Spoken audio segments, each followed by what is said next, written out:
Y2K 밀레니엄이라는 표현을 여러분 아십니까? 1999년에서 2000년이 되는 그 순간에 컴퓨터가 오류를 일으켜서 교통이나 금융 시스템 등에 커다란 그런 문제가 발생할 수 있다라는 가설입니다. 가령 당시의 컴퓨터는 1999년을 어떻게 인식했냐면 뒤에 두 자리만 인식했다고 해요. 1999 하면 99만 인식을 하다가 2000년이 되는 순간에 그러면 00만 인식을 한 나머지 2000년이 아니라 1900년으로 이걸 인식하면 엄청난 혼란이 발생할 수 있다라는 그런 가설이었습니다. 근데 실제로는요, 아무런 일도 일어나지 않고 그냥 조용하게 잘 넘어갔던 것 같습니다. 제가 당시에 이야기를 좀 나누는 이유는요, 그 언저리쯤에 2000년대쯤에 참 유행했던 귀한 복음성가가 있었는데 바로 부흥이라는 찬양입니다. 기억하시죠? 예, 그리고 또 얼마 안 있다가 나온 찬양이 부흥 2000이라는 찬양입니다. 아마 2000년대를 기대하고 고대하면서 부흥 2000이라는 찬양이 나왔습니다. 제가 한번 읽어드릴게요. 가사를. 오소서 진리의 성령님, 이 땅 흔들며 임하소서. 거짓과 탐욕 죄악에 무너진 우리 가슴 정케 하소서. 오소서 은혜의 성령님 하늘 가르고 임하소서. 거룩한 불꽃 하늘로서 임하사 타오르게 하소서. 주 영광 위에. 당시에 이 찬양을 참 목 놓아 부르면서 하나님 앞에 정말 이 시대 가운데, 이 땅 가운데 부흥을 달라고 기도했던 그런 추억들, 기억들이 아련히 생각이 납니다. 얼마 전에 한국 교회에서는 아주 또 커다란 행사가 있었는데요.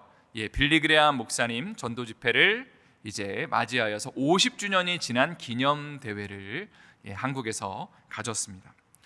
여러분이 알고 계시겠지만 전 세계에서 가장 유명한 전도자가 누구냐면 바로 빌리그레암 목사님이시죠. 지금은 별세하셨지만 약 50년 전에 1973년에 여의도 광장에서 빌리그레암 목사님이 오셔서 이제 전도 집회를 했는데요. 스크린에 잘 보이시는지 모르겠지만 무려 110만 명이 모여서 하나님의 말씀을 듣고 또 이 말씀 가운데 반응하여서 예수님을 영접하고 또 한국 교회가 이 사건을 계기로 새로운 전기를 마련했다. 교회가 부흥하기 시작했다라는 그런 평가를 역사학자들은 내립니다. 그리고 50년이 지난 지금 빌리그레암 전도 집회 50주년 기념 행사를 개최했다는 거죠. 아마 이 행사를 주최하는 분들은 하나님의 그 부흥의 역사를 다시 한번 고대하면서 그 빌리그레암 목사님을 통해서 임하였던 그 부흥의 역사가 다시 2023년에 임하기를 원하면서 이 행사를 기획했을 겁니다. 그런데 우리가 모두 잘 알고 있는 것처럼 이런 큰 행사를 많은 사람들이 모여 행한다고 해서 부흥이라는 역사가 자연스럽게 우리에게 임하는 것은 아니죠. 오히려 하나님 앞에 정말로 부르짖는 그 한 사람, 하나님의 그 영광을 노래하고 그 하나님의 말씀을 정말 사모하는 그 한 사람을 통해서 이 시대 가운데 하나님의 부흥이 시작하는 것이 아닌가 생각을 해봅니다. 오늘 말씀의 제목은 부흥의 세대로 살라입니다. 오늘 본문에 등장하는 사람은 세례 요한이고요. 이 세례 요한의 삶을 통해서 어떻게 이스라엘 땅 가운데 2000년 전에 하나님의 부흥의 역사가 임할 수 있었는지를 오늘 여러분과 함께 나누기를 원합니다. 먼저 오늘 본문의 배경을 살펴보기를 원하는데요. 당시에 2000년 전에 세례 요한이 활동했던 당시에 팔레스타인 지역은 로마 제국이 다스리고 있었던 상황이었습니다. 우리나라도 36년 동안 일본의 그 압제를 받았잖아요. 그 가운데 참 비통하고 애통한 그런 경험들을 우리 조상들이 했습니다. 그런데 당시 이스라엘은 수백 년 동안 36년 정도가 아니고요, 정말 몇백 년 동안 다른 나라의 지배와 압제를 받았습니다. BC 586년에 예루살렘 성이 바벨론에 의해서 멸망을 당하고 난 다음에 바벨론이 이스라엘 땅을 다스렸겠죠. 그리고 나서 얼마 안 있다가 페르시아가 다스리고 또 몇백 년이 지나서 헬라 제국이 다스리고 그러한 역사들이 수백 년 동안 진행되는 가운데 마카비 왕조라는 그 왕조가 세워지게 되는데요. 이 왕조가 100년 동안 지속되는데 남유다의 뿌리를 둔 왕조입니다. 유대인에 의해서 세워진 왕조. 그러니까 100년의 시간 동안에 정말로 하나님의 그 역사를 기대하면서 야, 드디어 무엇인가 하나님의 일하심이 있겠구나 기대를 하면서 그 왕조를 세웠는데 로마 제국에 의해서 이 마카비 왕조도 무너지게 되는 것이죠. 그러니까 로마가 통치할 당시가 되면 이제 이스라엘 백성들은 이런 생각을 하게 될 것입니다. 도대체 하나님의 약속이라는 게 어디 있습니까? 다윗 왕국이 세워진다고 그랬는데 도대체 이건 언제 세워지는 겁니까? 그리고 메시아는 도대체 언제 오는 것입니까? 이런 배경 가운데 한 선지자가 등장하는데 그 사람이 바로 세례 요한이라는 사람이죠. 이런 메시지를 전파했습니다. 회개하십시오. 하나님의 나라가 가까이 왔습니다. 오늘 본문의 말씀을 3절 말씀을 한번 저희 읽어보기를 원합니다. 3절 말씀 한번 읽어볼게요. 시작. 그는 선지자 이사야를 통하여 말씀하신 자라. 일러스되 광야에 외치는 자의 소리가 있어 이르되 너희는 주의 길을 준비하라. 그가 오실 길을 곧게 하라 하였느니라. 세례 요한은 지금 어디서 말씀을 증거하고 있냐면요, 어디서 외치고 있어요? 다시 한번요. 어디서 외치고 있어요? 광야에서 지금 하나님의 말씀을 외치고 있습니다. 5절 6절 말씀은 제가 한번 읽어드리도록 하겠습니다. 이때 예루살렘과 온 유대와 요단강 사방에서 다 그에게 나와 자기들의 죄를 자복하고 요단강에서 그에게 세례를 받더니, 여기 보니까 예루살렘과 온 유대와 요단강 사방에서 그에게 나와 세례를 받았다고 되어 있습니다. 오늘날 이스라엘을 방문하시는 분들은 특별히 요단강에 가시면요, 여러 가지 것에 놀라게 되는데, 첫 번째는 한번 다음 슬라이드를 보여주시면요, 이 규모에 놀라게 됩니다. 요단강이 엄청 조그맣거든요. 굉장히 수역이 작습니다.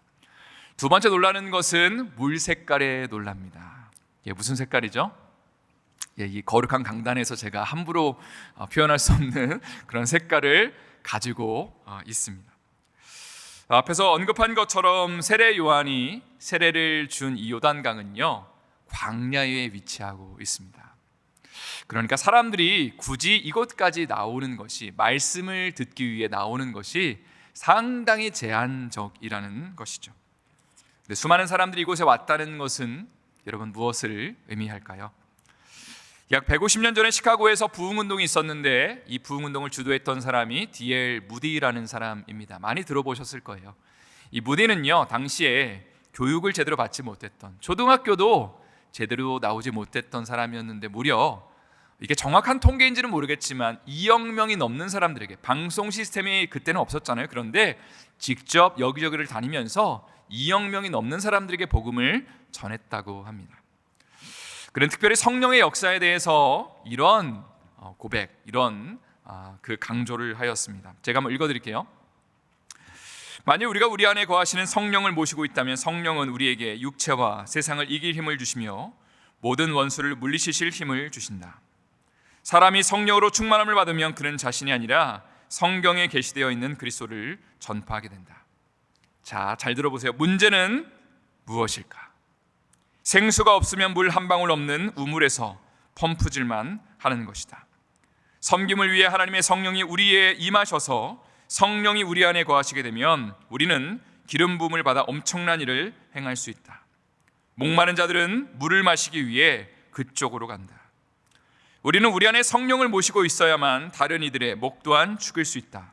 그러기 위해서는 우리는 우리 자신을 먼저 비워야 한다. 자만심과 세상적인 모든 생각을 벗어 던져야 한다. 우리가 추구하는 것이 개인의 영광이 아니라 하나님의 영광이 되어야 한다. 이 글에 의하면요, 지금 무디 목사님은 미국 교회의 문제를 뭐라고 지적하고 있냐면, 사람이 더 이상 교회에 나오지 않는 것도 아니고 교회에 재정이 없는 것도 아니고, 예를 들어 오늘날로 친다면 주차장이 부족합니다 라는 것도 아니라는 것이죠. 이 미국 교회의 문제가 무엇이냐라고 진단했을 때의 목사님은 이렇게 말을 하는 것이죠. 이 미국 교회 가운데 생수가 없다. 하나님의 성령 가운데 충만한 하나님의 그 역사를 경험한 사람들이 없다라고 그렇게 진단하고 있는 것입니다. 그런데 이런 고백을 또한 하고 있습니다. 목마른 사람은 물을 마시기 위해 물이 있는 곳을 향한다, 이런 얘기를 했죠. 이 얘기가 무슨 의미일까요? 성령의 놀라운 역사가 있고 기름 부으심이 있는 곳에 사람들은 몰려든다는 거죠. 왜냐하면 거기에 생수의 강이 흐르고 있기 때문입니다. 오늘 본문에서도 마찬가지 일이 벌어지고 있습니다. 지금 사방에서 수많은 사람들이 광야에 있는, 그 광야의 한가운데 있는 세례 요한에게 몰려오고 있습니다. 다가오고 있습니다. 그 이유는 세례 요한에게 하나님의 말씀이 임했기 때문이죠. 성령의 기름 부심이 그의 삶 가운데 임하니까 성령이 공급하시는 생수의 강이 흘러넘치니까 그 물을 마시기 위해서 지금 사방에서 지금 세례 요한에게 몰려오고 있다는 것입니다. 성도 여러분, 저는 안디옥 교회를 향해서 이런 소망을 가지고 있습니다. 요즘에는 참 전도하기가 쉽지 않다는 얘기를 하죠. 또 미국으로 이민을 오는 사람들의 숫자가 참 많이 줄어들었다. 또 특별히 필라델피아에는 더 많이 안 온다, 이런 얘기를 많이 들으시죠. 또 필라델피아에 있는 그나마 있는 음식점들이 하나 둘 문을 닫을 때마다, 한식당들이 문을 닫을 때마다 저는 이런 고백을 하고 싶습니다. 도담골, 너는 끝까지 살아남아야 돼. 상하이, 나랑 끝까지 같이 가자. 이런 고백을 저는 하고 싶습니다. 그런데 여러분, 이 안디옥 교회 안에 하나님의 영광이 넘치게 되면 어떨까요? 정말 사방에서 저 구석에 사는 사람들까지도 물을 맛보기 위해서 나오는 것이겠죠. 주님을 알지 못하는 사람들이 그 물을 맛보고 싶어서, 세상에 줄 수 없는 그 영광을 한번 체험하고 싶어서 이곳에서 주님을 만나고 주님의 그 영광 가운데 반응할 수 있다는 것입니다. 이러한 은혜와 역사가 우리 안디옥 교회에 넘쳐날 수 있기를 예수님의 이름으로 축원합니다. 오늘 본문의 4절 말씀을 또 한번 읽어보도록 하겠습니다. 4절 말씀 읽겠습니다. 이 요한은 낙타토롯을 입고 허리에 가죽띠를 띠고 음식은 메뚜기와 석청이었더라. 지금 세례 요한의 그 외모와 먹는 음식이 묘사되고 있는데요, 이 말씀을 보니까 구약 성경의 한 사람, 한 선지자를 연상시킵니다. 누구냐면요, 바로 엘리야라는 사람입니다. 그리고 오늘 본문에서 세례 요한은 메뚜기와 석청을 먹었다. 여러분들 어린 시절에 메뚜기를 드셔보신 분이 꽤 있을 거라고 생각합니다. 그 메뚜기를 주식으로 먹었다는 것이고, 석청이라는 것은 꿀 혹은 광야에서 많이 나는 대추야자 열매를 가리킵니다. 굉장히 달거든요. 그래서 이 석청이 이 꿀이나 대추야자 열매를 상징하는 것이죠. 어쨌거나 세례 요한은 꽤 어린 시절부터 빈들에서 지금 생활을 하고 있는 것 같습니다. 여기서 이야기하고 있는 이 빈들이라는 표현은 사람이 살지 않는 곳 혹은 광야를 가리킵니다. 그런데 왜 요한은 사람이 살지 않는 곳에서 오랜 시간을 보냈을까요? 정확한 이유는 알 수 없지만 분명히 하나님의 음성을 듣고 싶어서, 하나님의 말씀을 가까이 하고 싶어서 그는 빈들에서 오랜 시간을 보내다가 하나님의 말씀이 임하게 되니까 이제는 광야에서 하나님의 말씀을 외치는 자가 되었다는 것입니다. 제가 이스라엘에 있을 때에 광야에서 텐트를 치고 하룻밤을 금식하면서 보낸 적이 있습니다. 정말로 가니까 여러분의 상상은 이런 것이죠. 광야에서 하룻밤을 보내면 어떨까? 낭만이 넘치지 않을까? 그런 생각을 하실 겁니다. 실제로 제가 사진을 몇 장 준비했는데요, 화면에서 잘 보이는지 모르겠습니다. 은하수가 있는 밤하늘이 펼쳐졌고요, 제가 여기서 볼 때는 검은 거밖에는 안 보이는데 여러분은 스크린이 어떻게 보이시는지 모르겠습니다. 또 다음 장면을 보시면 광야의 모습을 제가 한 장 찍었습니다. 여기서 제가 지내면서 하룻밤을 지냈는데 제가 들었던 생각이 뭐냐면요, 굉장히 무서웠습니다. 아무도 없는 곳에 제가 하룻밤을 텐트를 치고 지냈는데요, 혹시라도 밤사이에 들짐승이 오면 어떡할까라는 그런 두려움이 임했고요, 낯선 사람이 와서 잠을 자고 있는 나를 공격하면 어떡할까라는 생각도 들었습니다. 근데 참 감사했던 것은 정말로 광야 가운데 아무도 없다 보니까, 핸드폰도 터지지 않았고 정말로 대화할 사람도 아무도 없다 보니까 어떤 생각이 들었을까요? 하나님밖에는 볼 게 없구나. 하나님, 저의 삶 가운데 뭘 원하세요? 라고 질문하게 되고 실제로 그 음성을 정말로 듣게 되더라고요. 광야라는 단어의 히브리어 단어는요, 미드바르라는 단어입니다. 저를 한번 따라 하실까요? 미드바르. 다시 한번 미드바르. 이게 히브리어 단어인데요, 미라는 단어는 무엇으로부터라는 뜻이고요. 다바르는 말씀이라는 의미를 담고 있습니다. 그러니까 미드바르 하면요, 광야라는 것은 하나님의 말씀으로부터라는 의미를 갖고 있는 거죠. 그러니까 광야의 시작은 하나님의 말씀이에요. 실제로 성경을 보면 하나님의 사람들이 쓰임받기 전에 광야에 나아가서 연단의 시간을 보냈다는 것을 우리는 너무나 잘 알고 있습니다. 모세는요, 광야에서 40년의 시간을 보내면서 하나님의 음성을 거기서 듣고, 그리고 이스라엘 백성들을 출애굽시키는 지도자로 연단되고 준비됩니다. 또 엘리야는 광야의 로뎀나무 밑에서 탄식하는 가운데 역시 하나님의 음성을 듣게 되고, 그리고 호렙산으로 향하게 되죠. 예수님 역시도 어디에서 시험을 받으셨어요? 광야에서 40일 동안 시험을 받으셨습니다. 그리고 공생애를 준비하시죠. 그리고 오늘 본문에서도 지금 세례 요한은 광야에서 시간을 보내면서 하나님의 음성을 듣기를 원하고 있는 것이죠. 그리고 드디어 하나님의 말씀이 요한에게 임하게 됩니다. 그분의 말씀을 외치게 될 때에 사람들이 영적인 반응을 보이게 됐다고 말씀을 드렸죠. 수많은 사람들이 몰려와서 지금 회개의 세례에 동참합니다. 그리고 이것으로 끝나는 것이 아니라 이 사람들이 이제는 메시아를 맞을 준비를 하는 것이죠. 그리고 그 속에서 수많은 사람들이 예수님을 영접하는 가운데 이스라엘의 영적 부흥의 시기가 찾아오는 것입니다. 오늘 본문의 6절, 7절 말씀을 또 함께 다 같이 읽어보도록 하겠습니다. 한번 다 같이 읽을게요. 시작.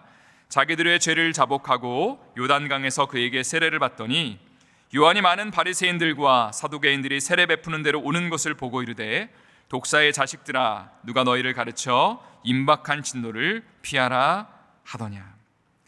세례 요한에게 많은 사람들이 몰려왔는데 그들 중에 또 굉장히 특이한 사람들이 몰려왔다라고 기록하고 있습니다. 바로 바리새인들과 사두개인들이죠. 이들은 예루살렘에 거주하고 있는 그 리더 그룹들을 대표하는데, 지금 바리새인들은 종교적인 리더들을 대표하고요, 사두개인들은 정치적인 리더들을 대표합니다.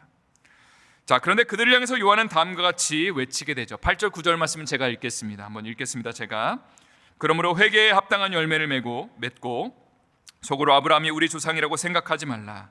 내가 너에게 이르노니 하나님이 능히 이 돌들로도 아브라함의 자손이 되게 하시리라. 저를 한번 힘찬 목소리로 따라해 주시면 감사를 드리겠습니다. 회개에 합당한 열매를 맺으라. 예, 이것이 지금 세례 요한이 종교 지도자들과 정치 지도자들에게 외쳤던 말의 핵심입니다. 오늘날의 현대인들이 좋아하는 단어 중에 하나는요, 공감이라는 단어이죠. 또 위로와 소통, 또 감동이라는 단어를 좋아합니다. 그래서 누군가가 나의 마음을 감동시키고 나의 마음을 이해해주면 참 좋아요 라고 그렇게 반응을 하는 것이죠. 교회 안에서도 마찬가지인 것 같아요. 좋은 설교는 어떤 설교죠, 여러분?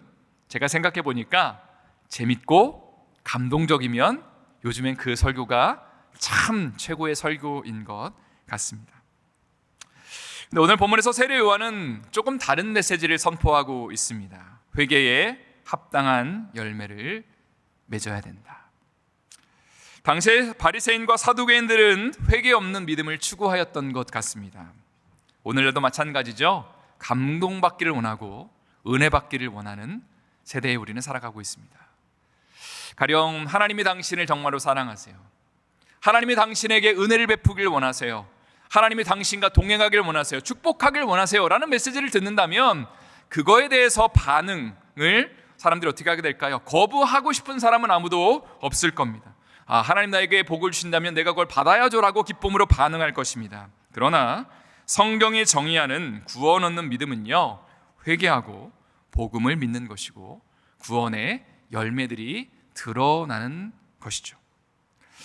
안디옥 교회가 하나님이 기뻐하시는 교회가 된다는 것은 바로 이런 것을 의미합니다. 재미와 감동을 추구하는 사람들이 넘쳐나는 교회가 아니라 자신의 죄를 회개하고 돌이켜서 예수님을 믿기로 결단하는 사람들이 넘쳐나는 것이죠.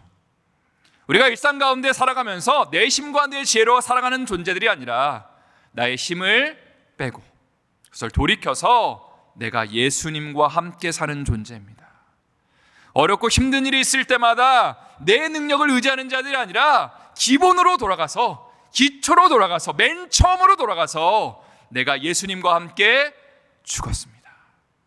주님이 말씀하시는 것에 나는 순종하는 존재입니다라고 고백하는 사람이 넘쳐나는 것이 하나님 기뻐하시는 교회의 모습이라는 것이고요.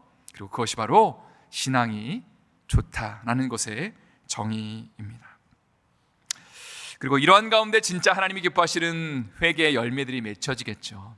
내가 무엇인가를 열심히 해서 열매가 맺혀지는 것이 아니고요, 주님 앞에 내가 날마다 죽으면, 주님 앞에 내가 날마다 십자가 앞에 주님 나는 죽었습니다 고백하면서 예수님과 함께 살기를 결단하면 그 속에서 우리 예수님께서 우리 안에 풍성한 열매를 맺게 하시는 것이죠. 이러한 놀라운 역사와 축복이 우리 삶에 넘쳐날 수 있기를 예수님의 이름으로 축원합니다. 다시 한번 예수님의 이름으로 축원합니다. 이제 오늘 말씀을 좀 마무리하면서 오늘 예배에 참석하시는 분들에게, 또 특별히 리더분들에게 좀 이런 도전을 드리고 싶습니다. 사실 오늘 예배에 오기 전에 혹시 누군가가 여러분에게 좀 수요 예배 좀 오라고, 우리 사역자들이 연락을 하셨든지 리더들이 연락을 하셨든지 하는 분들이 분명히 있을 거라고 생각을 합니다. 여러분 참 잘 오셨고요. 왜 이런 연락을 드리고 또 함께 예배의 자리에 동참하길 원하는지에 대해서 제가 여러분과 함께 하나님 부으신 마음을 나누고 싶습니다. 오늘 본문에서 세례 요한은 예수님의 오심을 준비하는 부흥의 세대로 쓰임받고 있죠. 광야에서 하나님의 말씀을 선포하는 가운데, 그리고 실제로 수많은 사람들이 그 말씀에 반응했고요, 그 말씀에 반응했던 사람들이 이제는 예수님을 만날 준비를 하고, 그리고 정말 예수님을 만난 다음에 부흥의 세대로 쓰임을 받게 됩니다. 그리고 이스라엘에는 영적인 대부흥의 시대가 열리게 되었습니다. 그런데 이러한 일이 벌어지기 위해서 세례 요한이 했던 일은 무엇이냐면 광야에서 많은 시간을 보내며 하나님의 음성을 듣기 위해 발버둥 치는 일이었습니다. 그는 이런 기도를 했을 겁니다. 하나님, 영적으로 어두운 이 이스라엘 땅 가운데 하나님의 부흥을 허락하여 주시옵소서. 하나님이 침묵하시다고 그렇게 수많은 사람들이 말하고 있는데 이제는 하나님이 역사하실 때가 되지 않았습니까? 고백하면서 수없이 많은 시간을 외로움과 씨름하면서 기도하며 간구하는 가운데 하나님 앞에 통곡하며 애곡하는 시간을 세례 요한은 보냈다는 것이죠. 그리고 드디어 하나님의 때가 되었을 때에 이 한 사람을 통해 하나님의 말씀이 되니까 그 말씀 가운데 수많은 사람들이 몰려들게 되고, 그리고 그 말씀을 들은 사람들이 예수 그리스도의 말씀 앞에 반응하며 부흥의 시대가 열리게 되었다는 것입니다. 제가 오늘 새벽에도 말씀을 나눴지만 예레미야 5장 1절 말씀에 보면 이런 말씀이 있습니다. 한번 다 같이 저희 읽어보도록 하겠습니다.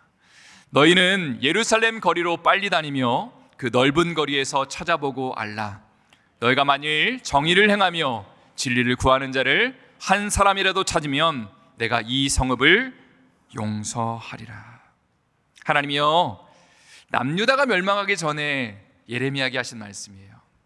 하나님이 의인 100사람을 찾으시지 않았고요, 한 사람을 찾으셨어요. 진리를 구하고 정의를 구하고 정말 그 하나님의 영광을 사모하는 그 사람, 하나님의 임재를 사모하면서 하나님, 이 시대 가운데 하나님의 긍휼을 베풀어 주십시오, 하나님의 자비를 베풀어 주십시오라고 고백하는 그 한 사람을 하나님이 찾으신다는 거예요. 그러면서 예레미야를 향해서 네가 좀 찾아줄 수 있니? 그런 사람, 내가 정말 그런 사람을 정말로 만나고 싶은데 그런 사람을 만날 수가 없다라고 지금 예레미야에게 말씀하고 계신 거죠. 그리고 그 한 사람을 찾지 못했을 때의 남유다는 멸망을 당했습니다.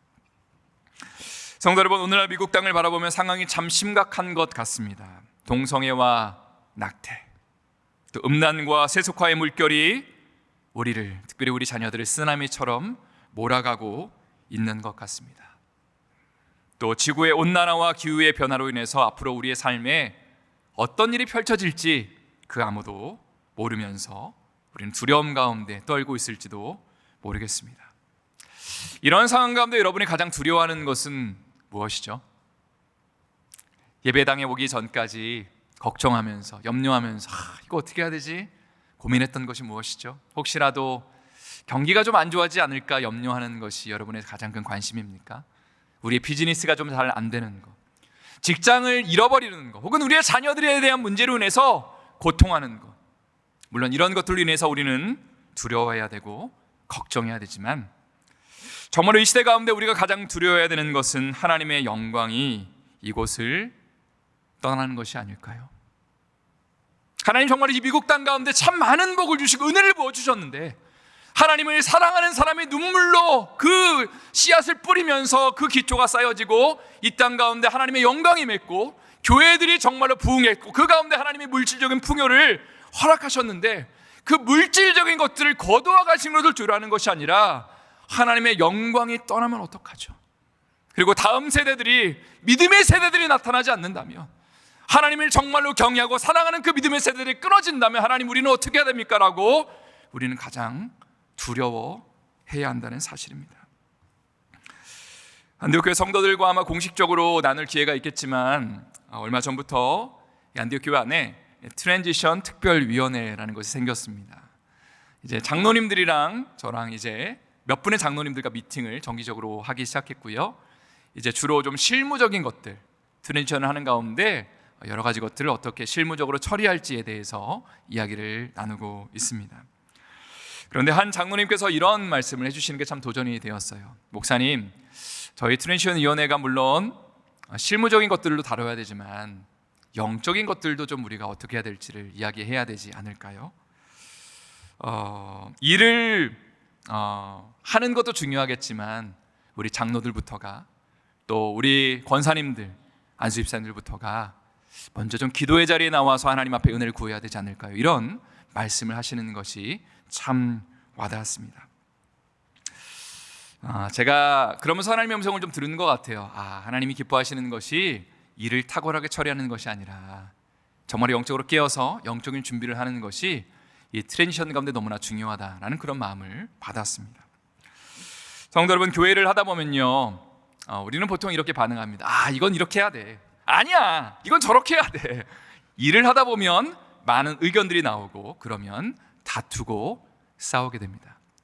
호 목사님 자주 농담으로 말씀하시는 것처럼 교회 안에서 도너츠를 어떻게 둘로 쪼갤지를 고민하다 보면 정말 교회가 둘로 쪼개지는 수가 있다라는 그런 농담이 또 생각이 납니다. 모두가 다 잘해보려고 하는 것이고 교회를 사랑하기 때문에 여러 의견을 내는 것이죠. 하물며 여러분, 트랜지션이라는 것이 발생한다는 것은 모든 것들이, 참 많은 것들이 뒤바뀌는 거잖아요. 그럼 이것을 일적인 걸로 본다면, 아니 이거는 왜 바뀌었는데 왜 이렇게 해야 돼? 아니 이거는 왜 이렇게 해야 돼? 라는 수많은 사람들의 의견이 충동될 수 있는 현장이 우리 가운데 임할 수 있다는 것이죠. 그래서 트랜지션 가운데 많은 교회들이 몸살을 앓는 것 같습니다. 근데 기도하는 가운데 오늘 새벽에 하나님이 저에게 답을 주셨어요. 그게 뭐냐면요, 마태복음 6장 33절의 말씀입니다. 제가 한번 읽어드릴게요. 그런즉 너희는 먼저 그의 나라와 그의 의를 구하라. 그러면 이 모든 것을 너희에게 더하시리라. 하나님의 나라와 의를 구하는 것이 무엇을 가리킬까요? 리더들이 어떻게 일을 처리할지를 고민하는 것이 아니고 어떻게 하나님을 예배할지를 고민하는 거 아닐까요? 정말로 하나님이 기뻐하시는 것을 추구하는 것 아닐까요? 사실 일을 하려고 한다면 정말로 우리가 탁월하게 그 일들을 감당할 수 있겠지만, 그러나 그 일을 먼저 하기 전에 하나님 앞에 주님이 기뻐하시는 것들을 묻고 하나님의 임재 앞에 나와서 하나님, 정말로 이 교회가 앞으로의 30년 동안에 하나님 정말 사랑하는 교회 되길 원한다고, 믿음의 사람들이 넘쳐나고 기도의 사람들이 넘쳐나고 하나님 정말 이곳에 생수의 강이 정말 흘러넘쳐서 수많은 사람들이 그냥 여기에 와서 감동받고 돌아가는 것이 아니라 그 예수 그리스도의 복음 앞에 자신의 삶이 깨어지고 회개하고 정말로 자신의 삶을 접해 내어드리는, 그래서 세계 선교를 감당하고 이 미국 땅을 하나님 변화시키는 하나님의 사람들을 좀 채워달라고 기도하는 사람들이 넘쳐나는 것이 우리가 지금 하나님의 나라와 의를 구하는 모습이라는 것입니다. 이런 것들을 구할 때에 하나님이 채워주신다는 거예요. 여러분, 이 약속을 마음에 꼭 새기십시오. 일을 잘할 때에 하나님이 채우시는 게 아니에요. 일을 어떻게 탁월하게 할 때에 하나님이 채우시는 게 아니에요. 주님의 나라와 의를 구하고 하나님 기뻐하시는 거룩한 것들을 위해서 무릎을 꿇기 시작할 때에, 그리고 정말로 눈물과 통곡을 하나님 앞에 올려드릴 때에 하나님의 은혜가 부어지는 거고, 그 속에서 하나님이 교회를 살리시는 것이지, 인간적인 것들을 잘 처리한다고 이 교회가 살아날 수 없다는 것이죠. 이러한 은혜와 축복이 우리 삶 가운데 넘쳐날 수 있기를 예수님의 이름으로 축원합니다. 오늘 특별히 장로님들에게 이런 도전을 드립니다. 각 그룹에게 이런 도전을 드리고 싶어요. 각 그룹마다 장로님들은요, 영적인 어른들입니다. 어르신들입니다. 참 부담이 되는 얘기실 수 있지만, 장로님들이 하시는 행동과 말을 우리 성도들은 다 따라 할 준비가 되어 있습니다. 그래서 영적인 본을 보여주십시오. 힘들고 어렵지만 그 와중에도 하나님 예배하는 모습, 하나님 사랑하는 모습, 아프고 힘든 가운데도 기도하면서 무릎 꿇는 모습을 우리 장로님들은 꼭 보여주시기를 축복합니다. 또 우리 권사님들에게 이런 도전을 드리고 싶습니다. 권사님들은요, 기도의 어머니들이라고 그렇게 불려지죠. 트랜지션 가운데 가장 필요한 것은요, 기도의 어머니들의 울부짖는 소리라고 믿습니다.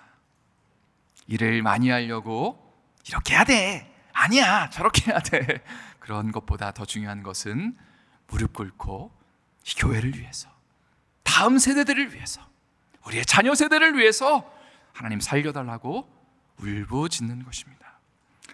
또 안수집사님들에게는 이런 도전을 드리고 싶습니다. 우리 안수집사님들은요, 교회의 허리입니다. 교회를 잘 처리하시기 전에 말씀과 기도와 예배의 우선순위를 지켜주십시오. 또 일을 잘하는 것보다 더 중요한 것은 하나님의 마음을 간직하는 것입니다. 하나님의 마음을 품는 것입니다. 또 마지막으로 서리 집사님들에게는 이런 도전을 드리고 싶어요. 목사님, 우리는 할 일이 없네요 라고 이야기하지 마시고, 리더들의 본을 따라서 여러분들 예배의 자리에, 또 말씀과 기도의 자리에 힘을 써 주십시오. 그리고 하나님의 나라와 의를 구하는, 정말로 오늘 말씀에서처럼 모든 것들이 정지되어 있고 하나님의 영광이 멈춰져 있고, 이스라엘 땅에는 수백 년 동안의 외세에 의한 침략이 계속되는 가운데 정말 얼마나 갈급함이 많았겠어요. 그러나 그 가운데 세례 요한 그 한 사람, 광야에서 외로움의 시간을 견디며 하나님의 나라와 의를 구했습니다.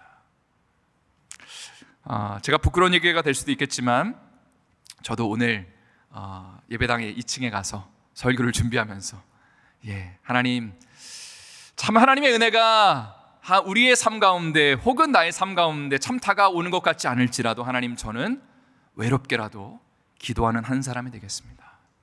하나님, 나는 이 교회의 부흥을 위해서, 영적 부흥을 위해서, 정말 이 땅의 그 영광스러운 하나님의 부흥을 위해서 하나님, 외롭지만 나는 기도하겠습니다 라는 고백을 하나님 앞에 드릴 수 있었습니다.